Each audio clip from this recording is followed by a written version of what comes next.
नमस्कार. एकीकडे स्वतःला हिंदुत्ववादी म्हणायचं, गोमातेला देवी म्हणायचं, गायीची पूजा करायची आणि दुसरीकडे 14 वर्षानंतर त्याच गायीला कत्तलीसाठी परवानगी द्यायची. मग प्रश्न पडतो, हे नक्की कोणतं हिंदुत्व आहे?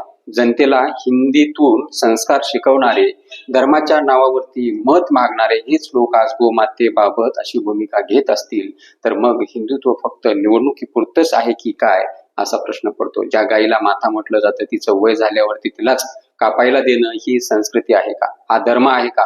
की हा फक्त राजकीय मुखवटा आहे? आज सामान्य हिंदूच्या मनात संताप आहे, कारण भावना वापरून राजकारण करणाऱ्याचा खरा चेहरा समोर येतोय.